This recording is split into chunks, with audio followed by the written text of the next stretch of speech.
आप सभी मेरे साथ हैं? 40 वर्ष जब इजरायली जंगल में थे, वो परमेश्वर इतना अद्भुत है, वो स्वर्ग से मन्ना गिराता है। आप समझ पा रहे हैं? वो स्वर्ग से मन्ना गिरा रहा है, वो स्वर्ग से बारिश को कर रहा है, और तमाम जो आवश्यकताएं थी, वो चाहे भोजन की आवश्यकता हो, चाहे पीने की आवश्यकता हो, धन और संपत्ति की आवश्यकता हो, इन तमाम आवश्यकताओं को परमेश्वर ने क्या किया? इजरायलियों के जीवन में पूरा किया। क्या आज परमेश्वर इन आवश्यकताओं को पूरा नहीं कर सकता है? एक कलीसिया में परमेश्वर इन आवश्यकताओं को, जैसे वो मन्ना गिराता है ना, वैसे इन आवश्यकताओं को भी पूरा कर सकता है। लेकिन फिर भी परमेश्वर ने हमारे और आपके बीच में एक आज्ञा रखी, और उसके दरमियान से वो हमारे और आपके बीच में काम करना चाहता है। और इस आज्ञा को उसने क्या किया? पवित्र ठहराया। इस आज्ञा को उसने पवित्र ठहराया। बाइबल में लिखा हुआ है कि हमारा जो दान और दशवांश हम प्रभु के करीब लेकर आते हैं, वो प्रभु के आज्ञाओं के प्रति एक समर्पण को दर्शाता है।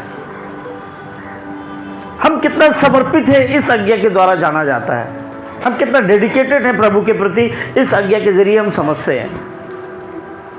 हम कितना परमेश्वर का भय मानते हैं, हम इस आज्ञा के जरिए समझते हैं कि हाँ, मैं इतना भय मानता हूं परमेश्वर का।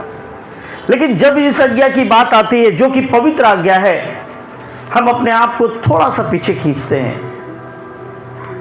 और कई बार हमारे दिमाग में ऐसे फितूर आते हैं कि ये जो आज्ञा है, ये सिर्फ पास्टर के लिए है। इस आज्ञा को यदि पूरा करेंगे तो पास्टर का जीवन भरपूर हो जाएगा, पास्टर के जीवन में बड़ी बरकत आ जाएगी, पास्टर के खत्ते भर जाएंगे। कई बार ऐसा सोचते हैं। और कई बार पता है आपको, बहुत सारे भविष्यवक्ता, बहुत सारे दास जो YouTube पर अवेलेबल हैं, वो इस आज्ञा के विरोध में लोगों को सिखाते हैं। आपने देखा होगा,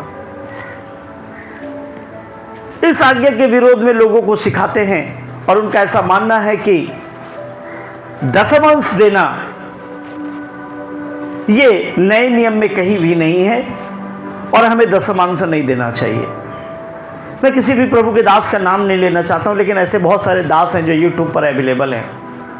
वो कहते हैं कि पुराने नियम में परमेश्वर ने आज्ञा तो जरूर दी थी, लेकिन नए नियम में ऐसी कोई भी आज्ञा नहीं है। मैं ऐसे पासवानों से रूबरू बात करना चाहता हूं, और उनको परमेश्वर के एक अद्भुत आज्ञा पढ़ाना चाहता हूं। बाइबल बताती है कि ऐसे बहुत सारे दास हैं जो इस तरह की शिक्षा दे रहे हैं कि आप अपने दशवांश को मत दीजिए कलीसिया में, आप अपने दशवांश को कलीसिया में मत दीजिए। कई बार तो हमारे मन में ऐसा आता है कि हम जिस कलीसिया में जा रहे हैं, तो हमारे मन के मुताबिक अगर वो कलीसिया नहीं है, तो या हमारा कुछ डिस्प्यूट चल रहा है उस कलीसिया के साथ, तो हम क्या करें? उस कलीसिया में तो फिलहाल जा रहे हैं हम, लेकिन दशवांश क्या करेंगे? हम किसी अन्य कलीसिया में हम देंगे। मैं इसके बारे में भी आज बताऊंगा कि क्या हम ऐसा सही कर रहे हैं या गलत कर रहे हैं। इसके बारे में भी बताऊंगा मैं कि क्या हम ऐसा सही करते हैं या गलत करते हैं, कि हम जा किसी एक कलीसिया में रहे हैं और दशमांश किसी और कलीसिया में दे रहे हैं। हम जा किसी और कलीसिया में रहे हैं और भेंट अपनी किसी और कलीसिया में लेकर जा रहे हैं। आजकल ऐसे बहुत सारे प्रभु के दास और भविष्यवक्ता और प्रॉफिट खड़े हुए हैं जो दशमांश के विरोध में शिक्षा देते हैं। और मैं आपको बताना चाहता हूं, यह शिक्षा परमेश्वर की ओर से नहीं है। आप मेरी बातों को ध्यान से सुने।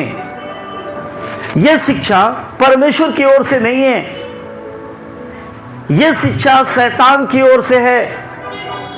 यह शैतान की शिक्षा है, और लोगों को, परमेश्वर के लोगों को परमेश्वर के वचन के विरोध में करने के लिए प्लेस की गई है। यह इसीलिए बोई जा रही है ताकि परमेश्वर के लोग परमेश्वर के आज्ञाओं के विपरीत काम करें। कई बार हम ऐसा भी करते हैं कि हम ऐसा बोलते हैं कि नहीं, पुराने नियम में है, नए नियम में नहीं है। पुराने नियम में दशवांश की आज्ञा है, लेकिन नए नियम में नहीं है। मैं आपसे कहूँगा कि अगर मैं एक आँख आपकी गुलेल से उड़ा दूँ या किसी पत्थर से फोड़ दूँ, आप कैसे दिखेंगे?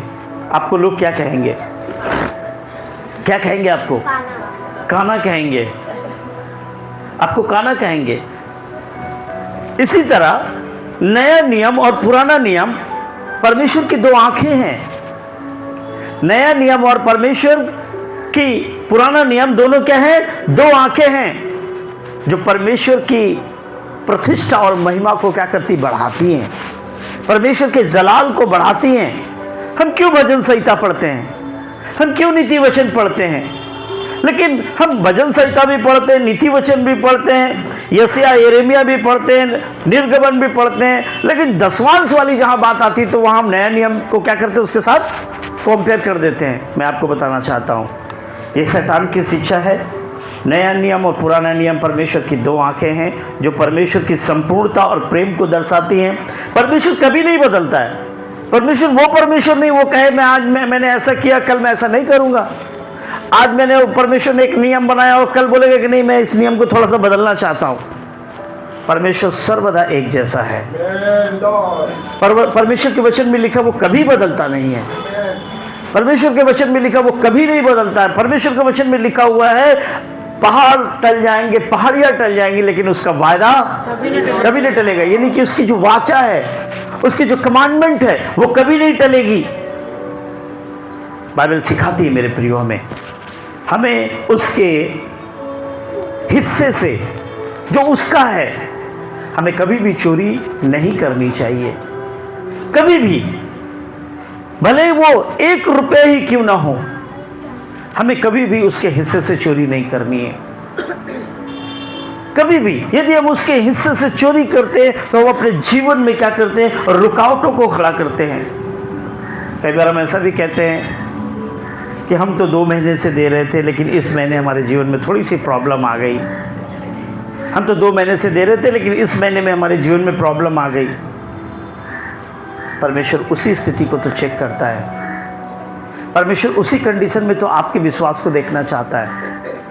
उसी स्थिति में तो परमेश्वर आपकी आज्ञाकारिता को देखना चाहता है।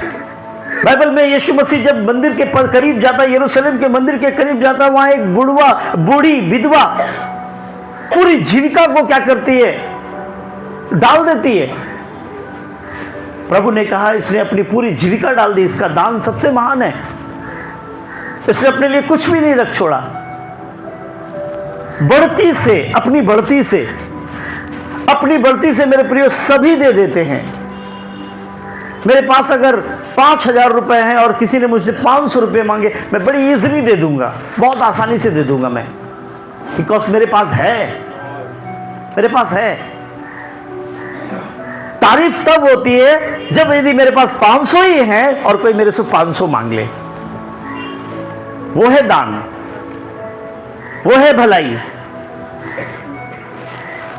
बाइबल में लिखा है कि धन्य वे हैं जो अपनी कमियों में देते हैं। धन्य वे हैं जो अपनी कमियों में देते हैं। परमेश्वर उसी कमी में तो आपको टेस्ट करना चाहता है। और हर एक दान जो आप परमेश्वर के करीब लेकर आते हैं, हर एक दशमांश जो आप परमेश्वर के करीब ले जाते हैं, वो एक बीज है। वो एक बीज है जो आप परमेश्वर के राज्य में बोते हैं। और जो आप बोते हैं, मैं आपसे कहता हूं कि आप उसका 1000 गुना काटेंगे।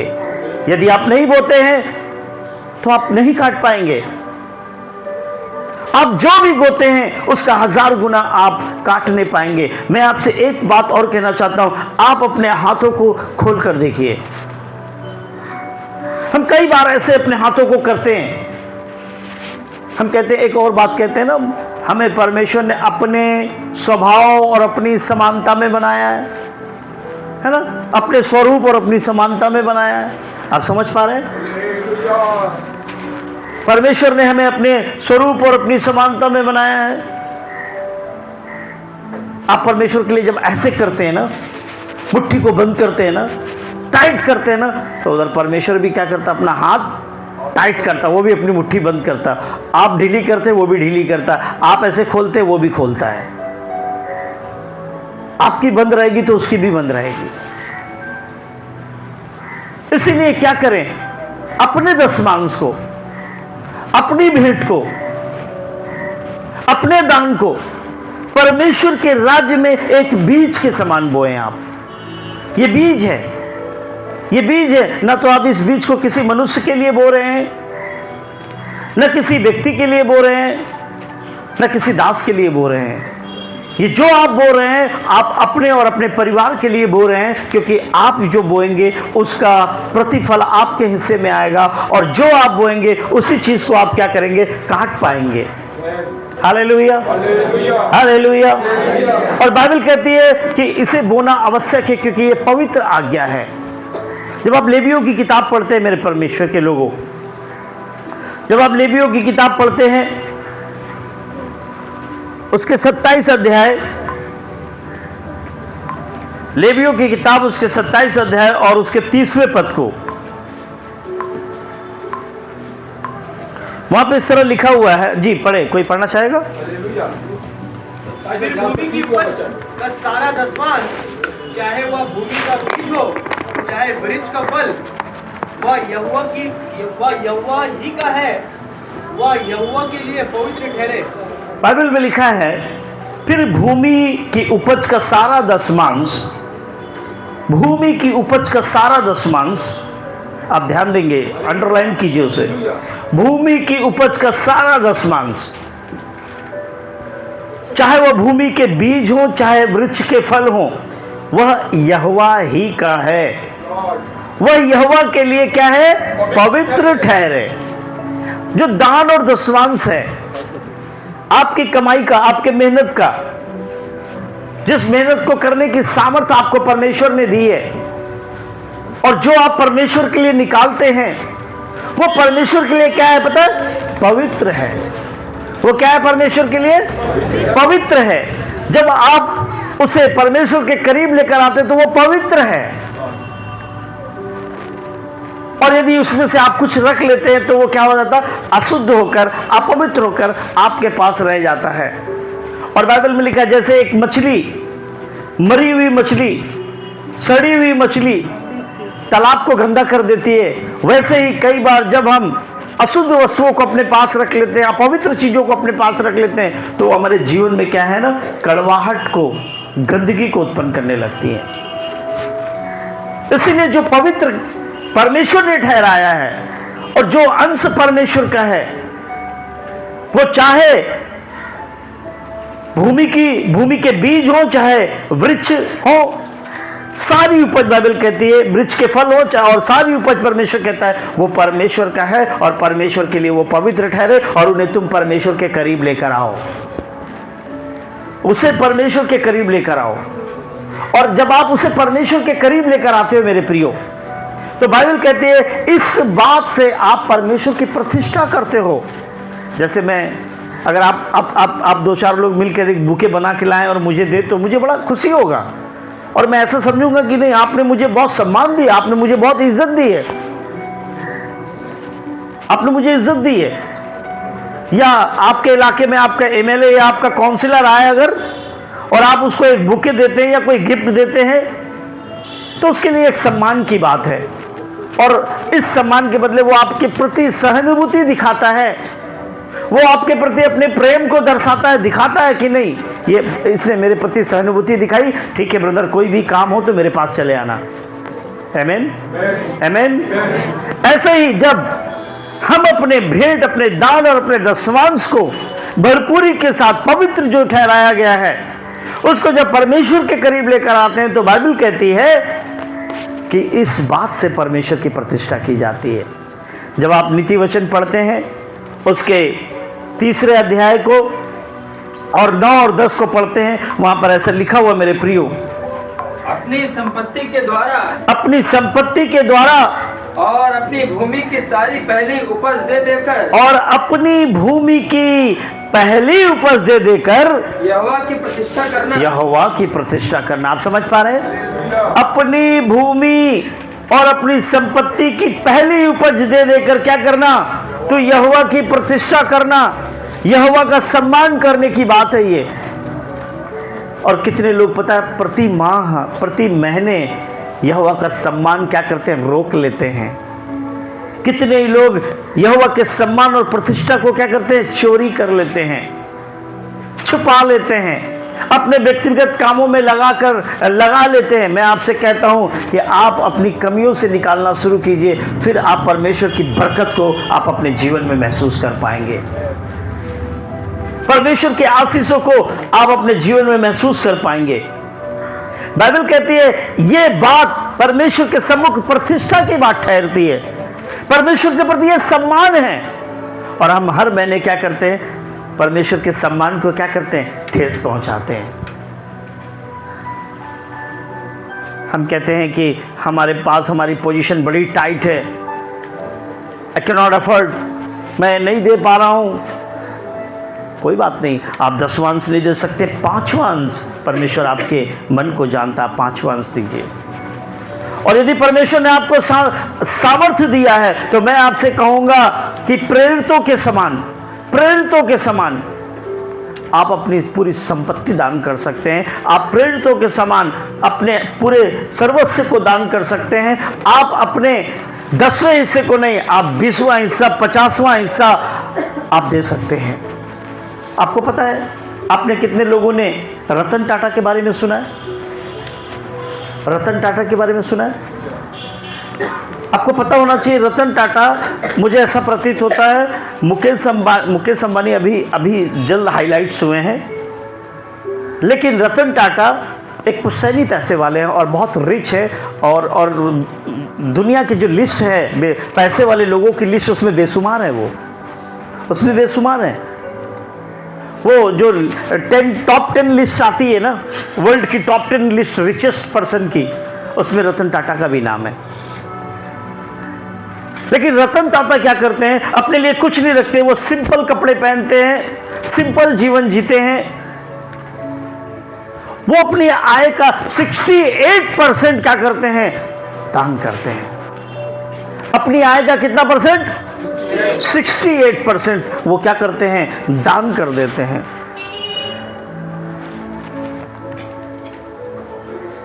तो हम क्या करते हैं,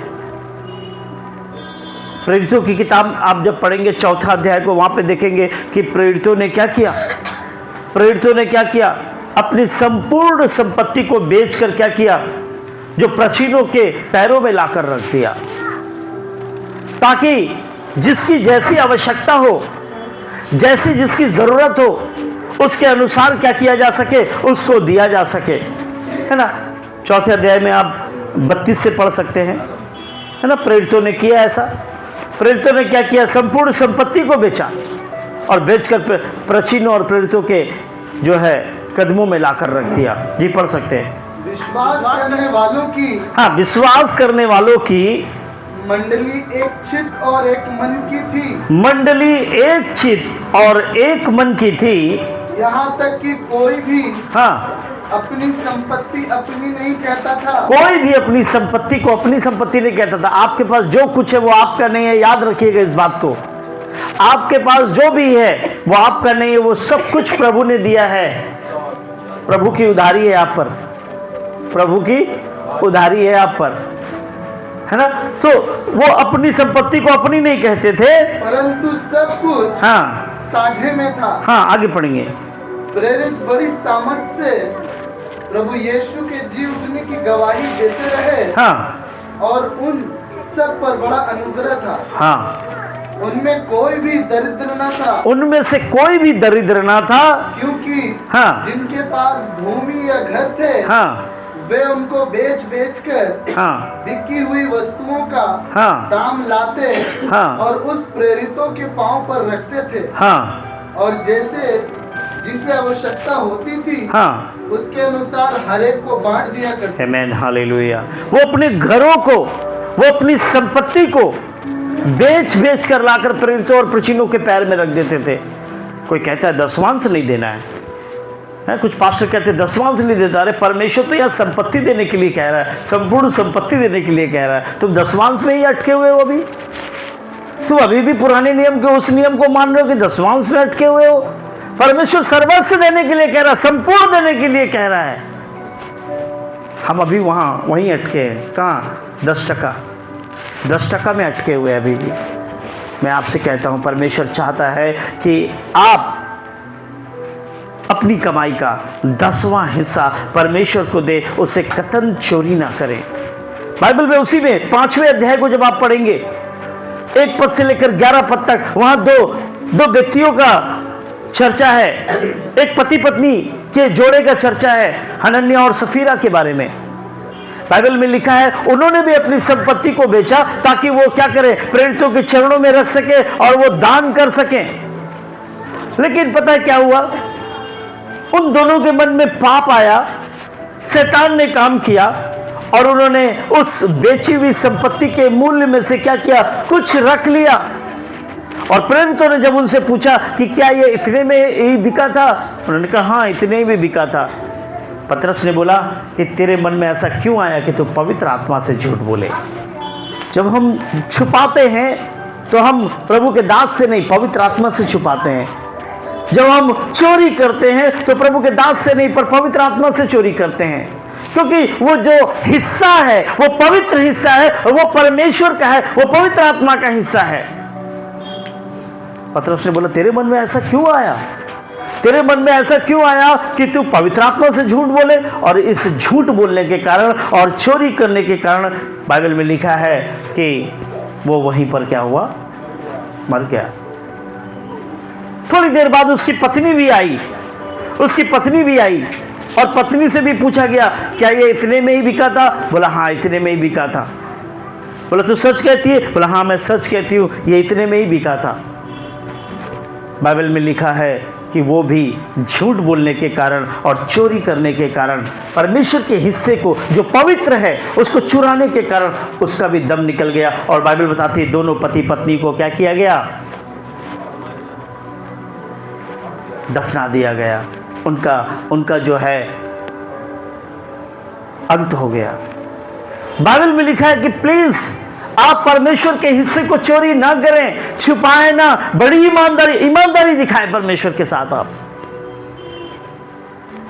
परमेश्वर के पवित्र हिस्से को जब देने की बारी आए, उसके भाग को जब देने की बारी आए, तो आप इस बात में ईमानदारी दिखाएं।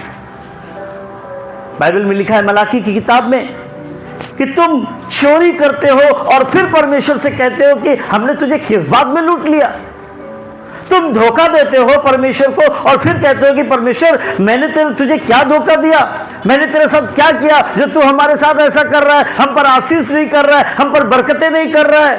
आप समझ पा रहे हैं? कलीसिया सुन पा रही है? हम पहले तो उसके हिस्से को चोरी करते हैं, उसे धोखा देते हैं और फिर परमेश्वर से कहते हैं हे परमेश्वर हमने क्या ऐसा कर दिया, कौन सा ऐसा गुनाह कर दिया कि मेरे जीवन में आशीषें नहीं हो रही है, मेरी बरकतें रुकी हुई हैं। मलाकी की किताब में लिखा हुआ है कि तुम दान और देने की भेंट में परमेश्वर को धोखा देते हो। जब आप उसके वचन को पढ़ेंगे, मलाकी की किताब, तुम पर भारी साप पड़ा है, हाँ, क्योंकि तुम मुझे लूटते हो। नहीं, आप यहां से पढ़े ब्रदर, 8 पद से पढ़िए। क्या मनुष्य, हाँ, क्या मनुष्य परमेश्वर को धोखा दे सकता है? क्या मनुष्य परमेश्वर को धोखा दे सकता है? पर देखो तुम मुझको धोखा देते हो। तो देखो तुम मुझे धोखा देते हो। परमेश्वर का वचन कहता है कि क्या मनुष्य परमेश्वर को धोखा दे सकता है? लेकिन मनुष्य सोचता है कि मैं क्या करूंगा, परमेश्वर को भी एक टपकी दे दूंगा, है ना, परमेश्वर को भी धोखा दे सकता हूँ, उसे भी बेवकूफ़ बना सकता हूँ। क्या वो थोड़ा ना देखने आएगा, मेरे वॉलेट के अंदर थोड़ा ना झांकने आएगा, है? बाइबल में लिखा है क्या मनुष्य परमेश्वर को धोखा देता है, दे सकता है? तो वहाँ पे लिखा है हाँ तुम मुझे धोखा देते हो और तो भी पूछते हो कि हमने किस बात में तुझे लूटा। वहाँ पे लिखा है 10 मांस और उठाने की भेंटों में। किस बात में लूटते हैं परमेश्वर को? 10 मांस और उठाने की भेंटों में हम परमेश्वर को लूटते हैं। इसीलिए वहां पे लिखा हुआ, वहां पे इस शब्द को ऐड करना चाहिए था। इसीलिए 9वें पद में लिखा तुम पर भारी श्राप पड़ा है, इसीलिए तुम पर भारी श्राप पड़ा है, क्योंकि हम परमेश्वर के हिस्से को रोकते हैं। आज इसी कारण बहुत सारे लोग पता है कर्जों और कष्टों में हैं। बहुत सारे लोगों की फाइनेंशियल जो प्रॉब्लम है ना, उनके जीवन में फाइनेंशियल क्राइसिस चल रही है, उनके जीवन में फाइनेंशियल प्रॉब्लम चल रहे हैं, वो अपनी उस समस्या से बाहर नहीं आ पा रहे हैं, तंगियां हैं, वो लेकर आते हैं तो अपनी जरूरत के हिसाब से, लेकिन वो सब ऐसे चला जाता है, लगता है कि कुछ हाथ में नहीं बचा। कुछ लोग बोलते हैं कि हम इतना कमाते लेकिन बचता नहीं है, कैसे बचेगा? हम इतना कमाते पूरा नहीं होता है। बाद में मोदी की दुकान में 4 रुपए का चावल 2 रुपए की दाल लेकर आते हैं। क्यों ऐसा हो रहा है? हमारे जीवन में कमियां क्यों आ रही है? ये एक तरह का श्राप है मेरे प्रियो, जो हम परमेश्वर के हिस्से को चोरी करते हैं। इसीलिए बाइबल कहते हैं ये श्राप तुम पर आ पड़ा है। हम जब परमेश्वर के उस पवित्र हिस्से को चोरी करते हैं जो परमेश्वर के लिए ठहराया गया है, पवित्र हिस्से को, तो हम अपने जीवन में अशुद्धता और श्राप को ले आते हैं। और बाइबल कहते हैं इसी कारण तुम पर श्राप आ पड़ा है, क्योंकि तुम मुझे लूटते हो। वहां पे ऐसे लिखा हुआ, क्योंकि तुम मुझे लूटते हो, वरन सारी जाति ऐसा ही करती है। तमाम लोग ऐसा ही करते हैं कि वो परमेश्वर के हिस्से को चोरी करते हैं, परमेश्वर के पवित्र हिस्से को क्या करते हैं, वो दबाने की कोशिश करते हैं। बहुत सारे लोग हैं, मैं सिर्फ एक व्यक्ति को जानता हूँ जो बड़ी ईमानदारी के साथ अपने दशमांश को देता है। मैं सिर्फ एक व्यक्ति को जानता हूँ। बाकी किसी की 40,000 की तनख्वाह है, मैं ऐसा बोलना नहीं चाहता हूँ, मैं मांग नहीं रहा हूँ, पर मैं सिखाना चाहता हूँ कि आप सीखें ताकि परमेश्वर का श्राप या परमेश्वर का दंड आप पर ना आए। किसी की 40,000 की अगर तनख्वाह है तो उसका 10वां हिस्सा 4,000 बनता है, लेकिन हम कितना देते हैं? किसी की 50,000 की तनख्वाह है तो 10वां हिस्सा 5,000 बनता है, लेकिन हम कितना देते हैं? मात्र 500। इसे धोखा दे रहे हैं हम परमेश्वर को। जो उचित है, जो पवित्र है, उसको निकाल कर रखो बाहर, और फिर देखो परमेश्वर क्या करता है तुम्हारे लिए। बाइबल में लिखा है, क्या मनुष्य परमेश्वर को धोखा दे सकता है? देखो तुम मुझको धोखा देते हो तो अभी मुझसे पूछते हो कि हमने किस बात में तुझे लूटा। बाइबल कहती है दशमांश और उठाने की भेंटों में, इसलिए तुम पर भारी श्राप आ पड़ा है, क्योंकि तुम मुझे लूटते हो, वरन सारी जाति ऐसा करती है। फिर बाइबल हमें सिखाती है, हमें हिदायत देती है कि सारे दशमांश को भंडारों में ले आओ। हालेलुया।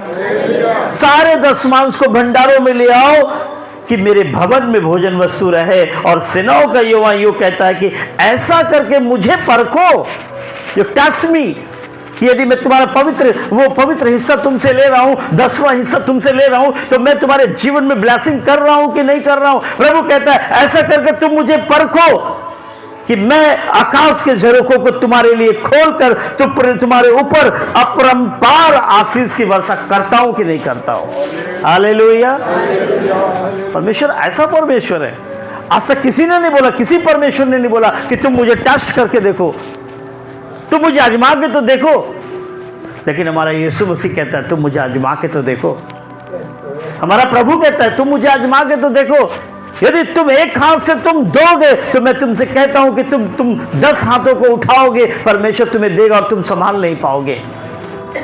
उस विधवा के घर में जो सारपत में रहती थी, उस विधवा के घर में कुछ भी नहीं था, और कर्जदार उसके घर पर खड़े हुए थे और उसके बेटों को बंधुआ बनाकर लेकर जा रहे थे। आप समझ पा रहे हैं? उसने प्रभु के दास ने पूछा तेरे पास क्या है? उसने बोला मेरे पास कुप्पी में थोड़ा सा तेल पड़ा हुआ है। आप समझ पा रहे हैं? अब ध्यान दीजिए मेरी बातों को। उसने कहा मेरे पास कुप्पी में थोड़ा तेल पड़ा हुआ। प्रभु के दास ने बोला उसे ले आ। आप समझ पा रहे हैं? प्रभु के दास ने बोला इसे ले आ, और जब वो लेकर आई वो इतना भरपूरी पाई कि उसके कटोरे उमड़ते रहे और वो बर्तनों में ढालती रही, तेल खत्म ही नहीं हुआ। हालेलुया। तेल खत्म ही नहीं हुआ। उसने कहा अपने घर के बर्तन भर ले, पड़ोस से भी बर्तन लिया, जितने बर्तन तू ला सकती है सब भर ले, क्योंकि तूने कमियों से निकाल कर दिया है मुझे। और परमेश्वर ने उसी कमी वाले हिस्से को क्या किया? ब्लेस कर दिया। उसी कमी वाले हिस्से को, उस कुप्पी के छोटे से थोड़े से तेल को परमेश्वर ने क्या किया? ब्लेस कर दिया। और जब थोड़े से तेल को ब्लेस कर दिया वो उमड़ता रहा। और परमेश्वर का धन्यवाद कि उस तेल ने, जो कमी का तेल था, जब वो पवित्र करके परमेश्वर को दिया गया, वो इतनी भरपूरी लाया कि उनके कर्जे खत्म हो गए, उनके लड़कों को छुड़ा लिया गया और वो धनी बन गए। परमेश्वर चाहता है कि आप उसके हिस्से को चोरी ना करें। परमेश्वर चाहता है कि आप परमेश्वर में उत्तम बीज बोए। परमेश्वर चाहता है कि आप ऐसा करके परमेश्वर को टेस्ट करें। ये ईमानदारी एक बार दिखा के देखिए परमेश्वर के प्रति।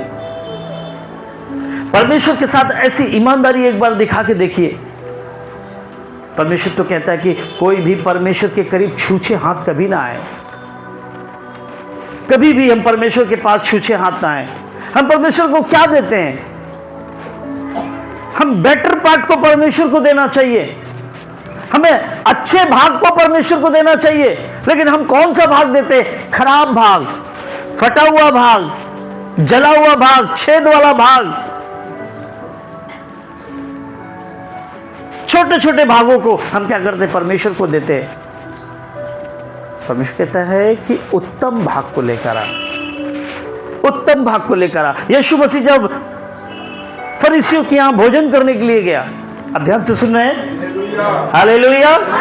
यीशु मसीह जब फरीसियों के यहां भोजन करने के लिए गया, वो व्यभिचारिणी स्त्री अपने हाथों में बहुमूल्य इत्र को लेकर आई और उसने यीशु मसीह के पैरों को अपने आंसुओं से भिजोया और अपने बालों से उसे पोंछा और उस पवित्र इत्र को क्या किया? यीशु मसीह के चरणों में डाल दिया। हालेलुया। प्रेरितों ने कहा, अरे ये क्या कर रही है तू? आप समझ पा रहे हैं? प्रेरितों ने कहा, अरे ये क्या कर रही है? ये इतना बहुमूल्य है, तू चरणों में डाल रही है। इसको अगर तू बेचती तो कितना पैसा आता, कितना काम हो जाता। लेकिन उसके लिए ये बहुमूल्य इत्र यीशु से बढ़कर नहीं था। उसके लिए बहुमूल्य इत्र यीशु से बड़ा नहीं था। जो परमेश्वर का है वो चाहे जितना वैल्यूबल हो, जितना बहुमूल्य हो, जितना बड़ा हो, वो परमेश्वर से बड़ा नहीं। वो परमेश्वर का है, इसलिए वो परमेश्वर के पास भी आना चाहिए। उस लेडीज ने, उस मरियम ने क्या किया? उस इत्र को प्रभु यीशु के पैरों में उड़ेल दिया। लोग बोलते रह गए, लोग टोकते रह गए। एक बार मेरी बहन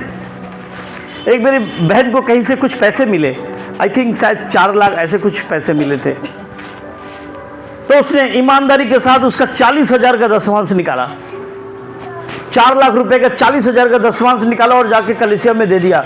मेरे अंकल जी मेरी बहन को बहुत डांटे, मेरी बहन से बहुत झगड़ा किया। बोला, पागल, तू तकलीफ में, तेरे 2 बच्चे, तेरा पति मर गया है, तेरे 2 बच्चे, तो ये कौन सा पागलपन कर रही है कि 40,000 निकाल के वहां जाके देकर आई है? ये बुद्धिमानी की बात नहीं है, ये बेवकूफी की बात है। मेरी बहन ने बोला, ये प्रभु का है। मेरी बहन ने बोला, लोग आपको रोकेंगे, लोग आपको टोकेंगे कि ऐसा बेवकूफी का काम मत कर, ये हमारे काम आएगा, इससे हमारा पूरा महीना चल जाएगा। कई बार आपके हस्बैंड, आपकी पत्नी शायद ऐसा रोकती हो, आपकी माँ शायद ऐसा रोकती हो, अरे ठीक है कुछ दे दे, अरे इतना देने का क्या जरूरत है। लेकिन ईमानदारी तब है कि हम ये समझे कि ये प्रभु का है। मेरी बहन ने दिया, आज क्या है? परमेश्वर ने जॉब पाने के लिए भी मदद किया, परमेश्वर ने पेंशन पाने के लिए भी मदद किया, परमेश्वर ने नया घर भी खड़ा कर दिया, परमेश्वर ने बच्चों को एजुकेट कर दिया। प्रभु उनके बच्चों को आत्मा में भरपूरी से बढ़ा रहा है। क्या है इसको आप क्या कहेंगे? That is the blessing. यही तो है ब्लेसिंग। जो हमने बोया प्रभु में, प्रभु ने उसका क्या किया? दुगना चौगना में आशीष किया। Hallelujah, hallelujah. सो लोग आपको रोकेंगे, लोग कहेंगे कि ये क्या है, लेकिन आप जो उत्तम भाग है, जो पवित्र भाग है, वो परमेश्वर के करीब लेकर आए। कभी भी खाली हाथ ना आए। बाइबल में लिखा हुआ है कि कोई भी जो परमेश्वर की हुजूरी में आता है वो कभी खाली हाथ ना आए, छूछे हाथ ना आए। मैं आपको एक वचन पढ़ाना चाहता हूं, आप मेरे साथ पढ़ सकते हैं।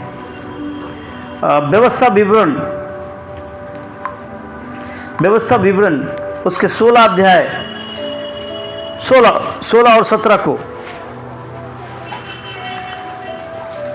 वहां पे लिखा है, वर्ष में 3 बार अर्थात अख़मीरी रोटी के पर्व और अठवारों के पर्व और झोपड़ियों के पर्व, इन तीनों पर्वों में तुम्हारे सब पुरुष अपने परमेश्वर यहोवा के सामने उस स्थान में जो वह चुन लेगा जाए। व्यवस्था विवरण की किताब अध्याय 16 और उसके 16 और 17 पद को लिखा हुआ है। वहां पे लिखा हुआ है, मैं पढ़ रहा हूं, वहां पे लिखा हुआ, वर्ष में 3 बार अर्थात अख़मीरी रोटी के पर्व और अठवारों के पर्व और झोपड़ियों के पर्व, इन तीनों पर्वों में तुम्हारे सब पुरुष अपने परमेश्वर यहोवा के सम्मुख उस स्थान को जाए जो वो चुन लेगा। ये दैट इज द प्लेस, ये वो स्थान है जो परमेश्वर ने चुना ताकि आप इकट्ठा हो सकें। और हमारे लिए आज का दिन क्या है? पवित्र दिन है, पर्व का दिन है। आज का दिन क्या है? पवित्र दिन है, पर्व का दिन है। हम मसीहों के लिए संडे क्या होता है? पर्व होता है। अच्छे अच्छे कपड़े पहन के आते हैं। वाह, मेरे घर के पास सब लोग देख रहे थे, ये आदमी कहाँ जा रहा है? बढ़िया से वाइट शर्ट डाला है, येलो पैंट डाला है, ऊपर से सदरी भी बांधे हैं और जूते भी बढ़िया से लगाए हुए, चश्मा लगा के कहाँ जा रहा है? मैं मेरे परमेश्वर से मिलने जा रहा हूँ। आज मेरे परमेश्वर का क्या है? पर्व है। बाइबल कहती है कि तेरे परमेश्वर के उस पर्व में जो वो चुन लेगा, उस स्थान में तुम जाया करना, और देखो छूछे हाथ यहोवा के सामने कोई ना जाए। वहां पे लिखा हुआ, उसको अंडरलाइन कर लीजिए, वहां लिखा हुआ कि देखो कोई भी छूछे हाथ यहोवा के पास ना आए, खाली हाथ परमेश्वर के पास ना आए। अब इसका मतलब ये नहीं है कि कुछ नहीं है तो चर्च ही नहीं आना है ना? परमेश्वर ऐसी आज्ञा नहीं देता है कि मतलब अगर कुछ नहीं है तो हम चर्च ही नहीं आना है। ऐसा नहीं है, बिल्कुल नहीं है। परमेश्वर आपके मन को जानता है। यदि आपके पास है, यदि परमेश्वर ने दिया है, तो छूछे हाथ परमेश्वर के पास कभी ना आए। वहाँ पे लिखा है, सब पुरुष अपनी अपनी पूंजी और उस आशीष के अनुसार जो तेरे परमेश्वर ने तुझको दी हो दिया करे। मैं फिर से 17 को पढ़ना चाहता हूं, आप अपने ध्यान को केंद्रित कीजिए। वहां लिखा, सब पुरुष अपनी अपनी पूंजी और उस आशीष के अनुसार जो तेरे परमेश्वर यहोवा ने तुझको दी है दिया करें। छूछे हाथ ना आया करें, पर दिया करें जो संपत्ति, जो आशीष, जो बरकत परमेश्वर ने तुझे दी हो। हम क्या करते हैं? आते तो हैं परमेश्वर के पास, तुच्छ भाग हम परमेश्वर को देते हैं। कटे फटे भाग, गंदे भाग, बेकार हिस्सा हम प्रभु को देते हैं, जबकि हमारा परमेश्वर सब कुछ हमें देता है। हमारा परमेश्वर सब कुछ हमें देता है। मैं आज भी जब परमेश्वर के लिए दशवांश निकालता हूँ, आज भी मैं परमेश्वर के लिए जब दशवांश निकालता हूँ, तो मैं पहले उसमें देखता हूँ कि बेटर नोट कौन सा है, उत्तम कौन सा है, कड़कदार कौन सा है, कौन सा अच्छी नोट है जो फटी ना हो। मैं वो वहाँ से निकालता हूँ और परमेश्वर के लिए क्या करता हूँ? उनके दशवांश के हिस्से में डालता हूँ। परमेश्वर ये तेरा उत्तम भाग मैं तुझे देता हूँ। कई बार 10वें हिस्से में अगर कुछ कमी भी रहती है ना, तो मैं क्या करता हूँ? उसको पूरा करके डालता हूँ, बढ़ाकर डालता हूँ मैं, क्योंकि परमेश्वर जो कुछ है ये सब कुछ आपने दिया है और ये आपके लिए, आपके राज्य के लिए, आपकी बढ़ोतरी के लिए इस्तेमाल होने पाए। परमेश्वर, मुझे अभी भी याद है एक गवाही मैं आपको बताना चाहता हूँ, और आप इस गवाही को बड़े ध्यान से सुने। मैं इस गवाही को पहले भी रख चुका हूँ, लेकिन मैं चाहता हूँ इसे आप और भी ध्यान से सुने। एक बार हमारे पास एक प्रभु की दासी हमारे पास आई और वो बहुत तकलीफ में थी। मेरी पत्नी मेरे पास आई और मेरी पत्नी ने कहा कि हमें प्रभु की दासी की मदद करनी चाहिए। हमने कहा हाँ ज़रूर करनी चाहिए। तो मेरी पत्नी ने कहा कि आप क्या कीजिए, उनको थोड़ा सा हेल्प कर दीजिए। मैंने मेरी पत्नी से कहा कि नहीं, मेरे पास अभी पैसे नहीं है, मेरे पास मात्र 500 रुपीज़ है, और यदि मैं ये दे दूंगा तो मैं बिल्कुल निहत्था हो जाऊंगा, बिल्कुल कुछ नहीं है मेरे पास। फिर परमेश्वर ने विदिन सेकंड बात किया, बोले तेरे पास जो कुछ है वो मेरा ही है,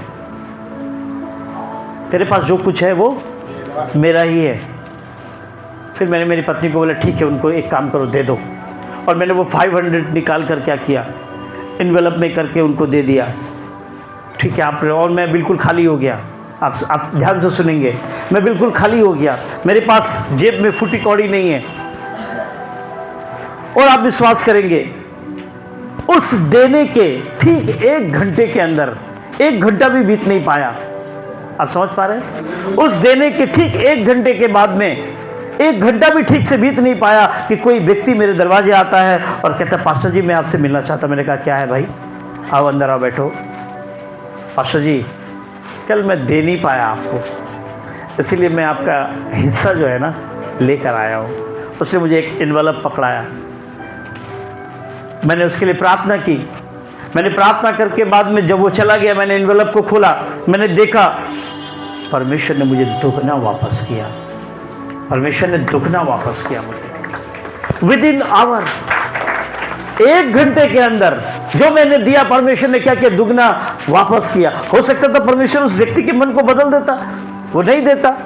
हो सकता है 1 हफ्ते के बाद देता, हो सकता है 15 दिन के बाद देता, लेकिन उसी समय विद इन आवर 1 घंटे के अंदर क्या हुआ, वो व्यक्ति मेरे करीब आया, उसने एनवलप पकड़ाया और मैंने जब देखा तो दिए हुए हिस्से से वो दुगना हिस्सा था।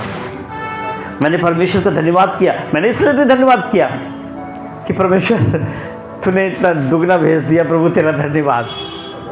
मैंने इसलिए धन्यवाद नहीं किया कि परमेश्वर तेरा धन्यवाद, तूने दुगना भेज दिया, अब तो पॉकेट भर गई। मैंने कहा परमेश्वर तेरा धन्यवाद, क्योंकि तू बोने से फसल को बढ़ाने वाला है प्रभु। जब हम अपने हाथों को खोलते हैं तो तू भी अपने हाथों को खोल देता है प्रभु। मैं तेरा धन्यवाद करता हूँ। मैंने तेरे सामर्थ्य को देखा प्रभु, मैंने तेरे वचन को सच होते हुए देखा प्रभु। मैंने धन्यवाद किया क्योंकि प्रभु का वचन पूरा हुआ। मैंने धन्यवाद किया क्योंकि प्रभु का वचन पूरा हुआ। लेकिन आज के समय में अधिकतर लोग क्या करते हैं, अपने बोने को रोकते हैं, अपने हाथों को रोकते हैं, अपने दशमांश को रोकते हैं। जबकि बाइबल कहती कोई भी छूछे हाथ परमेश्वर के पास ना आए। जो कुछ तेरे यहोवा ने तुझे दिया हुआ है उसका वो दान दिया करें। Hallelujah, hallelujah. और बाइबल कहती है कि जब आप 2 कुरिन्थियों की किताब पढ़ते हैं, 2 कुरिन्थियों की किताब पढ़ते हैं 8वें अध्याय को और 7वें पद को, 2 कुरिन्थियन इसलिए 8वां अध्याय और 7वां पद, वहां पे लिखा है और सबको हाँ। ज्ञान नहीं परंतु कुछ नहीं, मैं क्या कह रहा हूं, ध्यान से सुनिए। 2 कुरिन्थियन 8वां अध्याय और 7वें पद को, जहां पे इस तरह लिखा है जैसे, इसीलिए जैसे हर बात में, इसीलिए जैसे हर बात में, यानी कि विश्वास, वचन, ज्ञान और सब प्रकार के यत्न में और उस प्रेम में जो हमसे रखते हो, बढ़ते जाते हो, वैसे ही इस दान के काम में भी तुम क्या करो, बढ़ते जाओ। सारी बातों में अगर बढ़ रहे हो तो इसमें भी बढ़ो। पौलुस सिखाता कि सारी बातों में तुम बढ़ रहे हो तो इसमें पीछे क्यों हट रहे हो, इसमें कमजोर क्यों पड़ रहे हो, इसमें भी क्या करो, तुम बढ़ो आगे। हालेलुया। और जब आप उसके 9वें अध्याय से पढ़ते, 9वें अध्याय को पढ़ते हैं 6 पद से, तो वहां पे लिखा हुआ है, पढ़ेंगे, वहां पे लिखा हुआ है परंतु बात तो यह है कि जो थोड़ा बोता है वो थोड़ा ही काटेगा, जो थोड़ा बोता है वो थोड़ा ही काटेगा, और जो बहुत बोता है वो बहुत काटेगा। हर एक जन जैसा मन में ठाने वैसा ही दान करे, न कुड़ के न दबाव से, क्योंकि परमेश्वर हर्ष से देने वालों से प्रेम करता है। हम कभी भी अपनी कलीसिया में किसी को प्रेशर नहीं करते कि यू हैव टू गिव। हम सिखाते जरूर हैं कि आपको कंट्रीब्यूशन करना चाहिए, आपको दान देना चाहिए, आपको दशमांश देना चाहिए, लेकिन कोई जबरन रूल नहीं है कि नहीं अगर आप नहीं दोगे तो फिर हम आपको प्रभु भोज नहीं देंगे। बहुत सारी कलीसियाओं में ऐसा है, बहुत सारी कलीसियाओं में ऐसा है कि अगर आपने 2-3 महीने वहाँ पर अपना दशमांश नहीं दिया तो आपकी मेंबरशिप ख़त्म कर देते हैं। आपने यदि दशमांश नहीं दिया तो वो आपको प्रभु भोज नहीं देते। बहुत सी कलीसियाओं में ऐसा, लेकिन हमने सिद्धांत बनाया कि नहीं, हर एक जन, हम सिखाने का काम हमारा है, सिखाने का काम हमारा है, लेकिन हर व्यक्ति को उचित है कि वो सीखकर अपनी इच्छा के अनुसार बिना कोड़े बिना दबाव के परमेश्वर के हाथों में वो रखे। बाइबल में लिखा हुआ है ऐसा, हर एक जन जैसा मन में ठाने वैसा ही दान करे, न कुड़ के और न दबाव से, क्योंकि परमेश्वर हर्ष से देने वाले से प्रेम करता है। और लिखा हुआ है परमेश्वर सब प्रकार का अनुग्रह तुम्हें बहुतायत से दे सकता है, जिसमें हर बात में हर समय सब कुछ जो तुम्हें आवश्यक हो तुम्हारे पास रहे, और हर एक भले काम के लिए तुम्हारे पास बहुत कुछ हो। हालेलुया। सो हमें क्या करना है, इच्छा से देना है। बिना कुड़कुड़ाए देना है, सोचना नहीं उसके बारे में, अरे यार मैंने तो दे दिया है, 4,000 रुपया दे दिया है, अब तो पास्टर मोटा हो जाएगा, अब तो पास्टर का पेट और निकल आएगा, अरे ये बड़ा मिस्टेक हो गया, ये क्या कर दिया मैंने।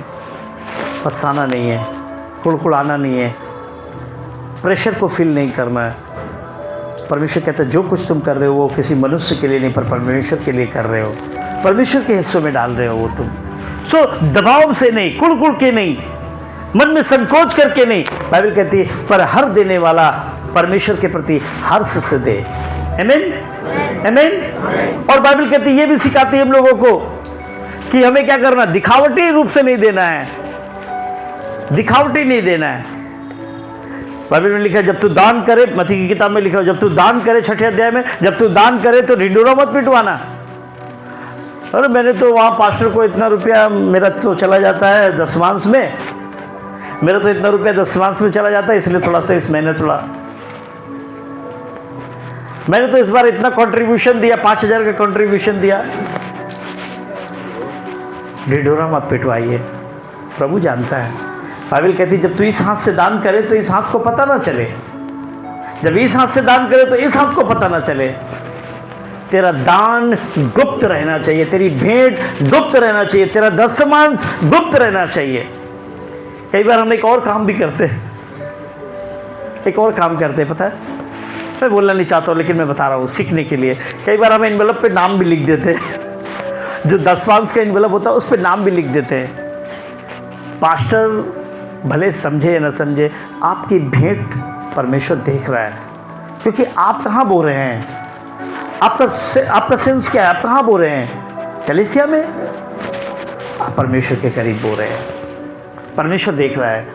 वो बाइबल में लिखा है भजन संहिता 139, तेरे मन के अंदर ऐसी कोई बात नहीं जिसे यहोवा तेरा जानता नहीं है। इसीलिए क्या करें, जो भी आप दान करते हैं उसे दिखावे का दान ना रखें, उस दान को, उस दशमांश को गुप्त रखें, गुप्त रखें। आप बाइबल में लिखा हुआ है, आप ये ना सोचें कि नहीं किसको इसकी जरूरत है कि नहीं है। बाइबल में अब्राहम ने भी क्या किया, अपने संपत्ति का दान दिया। मलिकिसिदक जो एक राजा है और याजक भी है, अब्राहम ने क्या किया, अपनी संपत्ति का दान उसे दिया, दशमांश दिया अपनी संपत्ति का। अगर वो ये सोचता कि नहीं यार ये तो राजा भी है, मलिकिसिदक ये तो राजा भी है, इसको दान की क्या जरूरत है, मैं इस दान को क्या करूंगा, मैं इस दान को क्या किसी गरीब को लेकर दे दूंगा, मलिकिसिदक को क्यों दूं, उसको क्या जरूरत है, वो तो राजा भी है, वो तो अपना निर्वाह कर सकता है। तो मैं क्या करता हूँ, अपना दान और दशमांश क्या करता हूँ, किसी गरीब या दुखिया को जाकर दे दो। कई बार हम भी ऐसा सोचते हैं, पास्टर को नहीं देंगे, पास्टर ठीक आदमी नहीं, इससे अच्छा किसी गरीब को दान कर देंगे। ये दान किसी गरीब को खिला देंगे, किसी को जाके कपड़े खरीद के दे देंगे। किसको दे रहे हैं ये इंपॉर्टेंट नहीं, आज्ञा मान रहे कि नहीं वो इंपॉर्टेंट है। मलिकिसिदक को परमेश्वर के दास अब्राहम ने दिया, अपनी सारी संपत्ति का दशमांश दिया, अपनी संपूर्ण संपत्ति का दशमांश क्या है, अब्राहम ने दिया। हमें भी क्या करना चाहिए, सामने वालों को नहीं देखना है कि वो कौन है, रिच है, किस फैमिली से बिलोंग करता है, लेकिन आज्ञा को ध्यान रखना है कि आज्ञा पवित्र है और जो हिस्सा है वो पवित्र है और वो परमेश्वर का है। हमें ये ध्यान रखना है, हमें ये ध्यान रखना है। और जब हम ये ध्यान रखेंगे तो क्या होगा, हमारे जीवन में बरकत आएगी, हमारे जीवन में आशीष आएगा। मैं आपको कुछ खास बातें बताना चाहता हूँ कि यदि आप दान और दशमांश को चोरी नहीं करते हैं तो आपके जीवन में कैसी उन्नति आएंगी, कैसी बरकतें आएंगी, उसका क्या महत्व है आपके जीवन में। जब आप दान और दशमांश देते हैं तो ये आप अपने परमेश्वर के प्रति अपनी आज्ञाकारिता को दिखाते कि प्रभु मैं तेरे वचन के प्रति आज्ञाकारी हूँ। प्रभु दान और दशमांश देना परमेश्वर को आदर और परमेश्वर के प्रति आज्ञाकारिता को दर्शाता है।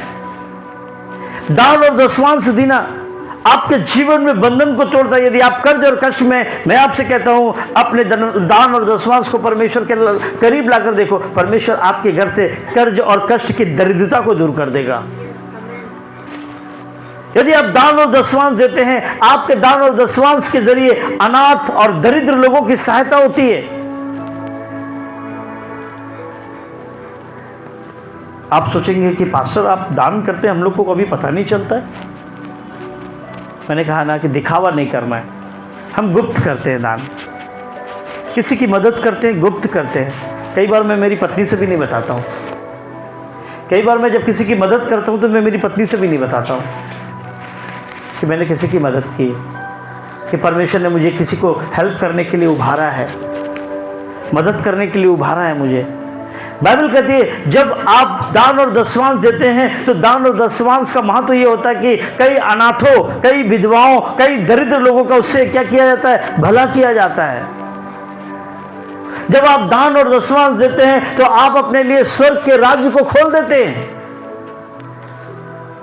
जब आप दान दशवांश देते हैं तो आप अपने लिए स्वर्ग के राज्य को खोल देते हैं।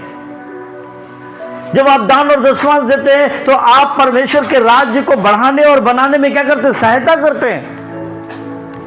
आपका दान, आपका दशवांश परमेश्वर के राज्य और धर्म को बढ़ाने के लिए है। क्या आप इसके सहभागी नहीं होना चाहेंगे कि मैं भी परमेश्वर के राज्य को बनाने वाला एक हिस्सा बनूं, मेरा भी परमेश्वर के राज्य को बनाने में सहयोग हो? मेरे प्रियो, जब आप दान दशवांश देते हैं तो इससे परमेश्वर का राज्य बढ़ता है, अनाथ और दरिद्रों की सहायता होती है और आप अपने लिए स्वर्ग के राज्य को खोलते हैं, स्वर्ग की आशीषों को खोलते हैं, स्वर्ग की बरकतों को खोलते हैं। बाइबल कहती है जब आप दान और दशवांश देते हैं तो आप अपने जीवन के लिए शांति और समृद्धि की जो है मार्ग को खोल देते हैं। आपके जीवन में दान देखिए, देखिए आपके जीवन में शांति आएगी। दान देखिए, देखिए परमेश्वर आपको समृद्ध करेगा, आपको बढ़ाएगा, आपको प्रतिष्ठित करेगा। दान देकर देखिए, बाइबल कहती है ये परमेश्वर के प्रति आपके प्रेम और आपके विश्वास का प्रतीक बनता है। आपका दान, आपका दशवांश परमेश्वर के प्रति आपके प्रेम को दिखाता है। आप कितना फेथफुल है, कितना विश्वास योग्य है। परमेश्वर कहता है कि वो इस बात से जांचता है। आपके दान और दशवांश से बाइबल कहती है कि आपके जीवन में आत्मिक बढ़ोतरी का एक साइन है। आपका दान, आपका दशवांश आपके जीवन में आत्मिक बढ़ोतरी का चिन्ह है। ये आपका दान, आपका दशवांश कलीसिया की सहायता करने का एक मार्ग है। आप ऐसा करके कलीसिया की भी सहायता करते हैं। आपका दान, आपका दशवांश, मैं फिर से कहता हूं, आपका दान, आपका दशवांश आपके जीवन में फलवंत होने का चिन्ह है। जिस व्यक्ति ने ऐसा करना चालू किया, परमेश्वर उसके जीवन को फलवंत करना चालू करेगा। लेकिन याद रखें, उसके लिए रंजिश नहीं रखनी है, कुड़कुड़ाना नहीं है, मन में दबाव महसूस नहीं करना है। बाइबल में लिखा हुआ परमेश्वर हर्ष से देने वालों से प्रेम करता है। इसलिए मेरे प्रियो, क्या करें? अपने उस पवित्र हिस्से को जो परमेश्वर का है उसको कभी ना चोरी करें, परमेश्वर को कभी ना धोखा दे। बड़ी ईमानदारी के साथ, चाहे वो दान का समय हो, चाहे दशवांश का समय हो, कोशिश करें कि मैं बढ़ चढ़ कर परमेश्वर के लिए करूं, मैं सबसे बड़े भाग को परमेश्वर के लिए दूं और अपने उस चीज को बढ़ाना है। एक जगह सीमित नहीं रहना, उसमें लिमिटेड नहीं रहना, सीमित नहीं रहना है। यदि परमेश्वर आपको बरकत दे रहा है तो आप भी क्या करें? परमेश्वर में दान और दशवांश के हिस्से को और बढ़ाएं। परमेश्वर में आप निश्चित जब देंगे तो परमेश्वर आपको बढ़ाएगा ही बढ़ाएगा। और जब आप बढ़ना चालू हो जाएं, परमेश्वर के लिए देना चालू करें, ताकि परमेश्वर के राज्य में किसी भी भली वस्तु की घटी न रहे। आमीन। बहुत सारी कलीसियाओं में ये जो क्रिसमस या जो ईस्टर या गुड फ्राइडे का जो त्यौहार होता है, कोई कंट्रीब्यूशन नहीं लगता है। पता आपको, बहुत सारी कलीसियाओं में इसके लिए कोई कंट्रीब्यूशन नहीं लगता है। क्यों पता है? क्यों? क्योंकि वहाँ लोग क्या करते हैं? फेथफुल होकर अपने दान और दशवांश को परमेश्वर के लिए देते, बढ़ चढ़ कर परमेश्वर के लिए देते। वहाँ लोग जिम्मेवारियाँ उठा लेते हैं। नहीं पास्टर जी, मैं तो ये करूँगा परमेश्वर के लिए। नहीं पास्टर जी, मैं तो इस चीज़ का भार लेना चाहता हूँ, मैं तो ये परमेश्वर के लिए करूँगा। कई सारी कलीसियों में कंट्रीब्यूशन लग रहा है क्योंकि वहाँ लोग सोचते हैं मैं क्यों करूँ, मेरा ही जिम्मेदारी है। क्या मेरा जिम्मेदारी है, मैं क्यों करूँ? पास्टर करे, क्यों मैं क्यों करूँ? जो भी अपने मन को खोलेगा परमेश्वर उसे आशीष करेगा। मुझे अभी भी याद है, मैं यहाँ ऐसे नहीं आया हूँ, यहाँ जो खड़ा हूँ मैं ऐसे नहीं आया हूँ, मैं इन सारे कामों को करके आया हूँ। मैंने कभी भी पास्टर से नहीं कहा पास्टर जी प्रोग्राम में पैसे कम पड़ गए, प्लीज़ आप थोड़ा सा दे दीजिए। यदि मुझे परमेश्वर ने बरकत दी है तो मैंने खुद उस प्रोग्राम की जिम्मेवारियों को उठाया है। यदि परमेश्वर ने मुझे बरकत दी है तो मैं खुद क्या करता था, सारी चीज़ों को कलीसिया में लाके दिया करता था। अनिल भाई और बहुत सारे लोग इसके विटनेस भी हैं, इनके पहले के भी कुछ लोग हैं, वो शायद विटनेस होंगे वहाँ के। यदि परमेश्वर ने आपको सामर्थ्य दिया, परमेश्वर के लिए खुलकर कीजिए, परमेश्वर उसके बदले आपको 1000 गुना नहीं, मैं कहते लाखों गुना आपको आशीष करेगा। इसलिए क्या करें, अपनी मुट्ठी को ऐसे नहीं करें, अपनी मुट्ठी को ऐसे ना करें, अपनी मुट्ठी को कैसे करें, ऐसे करें। एक बार मैं सुरेश भाई से बात कर रहा था, हमारी कलीसिया में पहले आते थे, एल्डर थे हमारे, इस समय नहीं आते। तो एक बार मैं सुरेश भाई से बात कर रहा था, आप इसको ऑफ कर सकते प्लीज़।